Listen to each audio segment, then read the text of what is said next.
Hello everyone, I am Hilary Louis Nicol and I'm the Area Director for Youth for Christ Africa. We are based here in Ghana.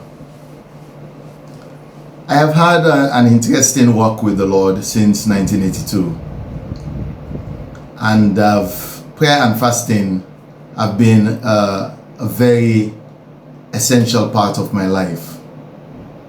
There are times where I've had like the 3 days, 7 days, even with the church corporate 21 days, but my whole life has been around prayer and fasting.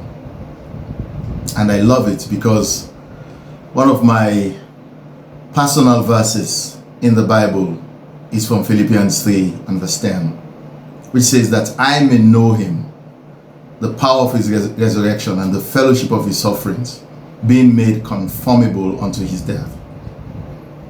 For me to experience more of him, I do that through prayer and fasting.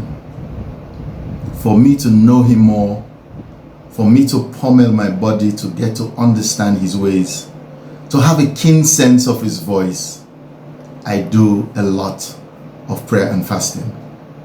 And I have many stories to share, but let me just share one or two. I know personally I was in the US.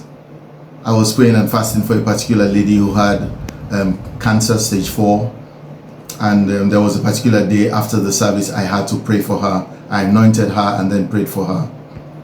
And then of course I came back to Africa, and after a while, I think after 4 months or so, I went back. And then the lady walked up to me. I had forgotten about her. She walked up to me and she said, "Hilary, do you remember me?" I said, "Oh yes, I do." And she told me that she was completely healed after that prayer with her.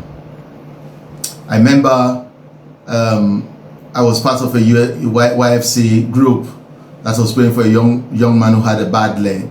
They were going to amputate the leg. And we said, just give us 3 days to pray and fast. We prayed and fasted for that young man. And we sent him to the doctor again. And he went to see the doctor. He came back and told us that the doctor said the foot was completely healed. So there is so much power in prayer and fasting. It's a time that you pummel your bodies. It's a time that you seek God. So I want to encourage everyone to engage in this discipline of prayer and fasting, because that's what Jesus Christ engaged in when he was living on earth. And that's where he got his power from. So if we are to get power to lead a victorious life, we need to pray and fast. If we are to get to know God more, we need to pray and fast. So take the challenge, dare to be different by spending time in prayer and fasting. God bless you.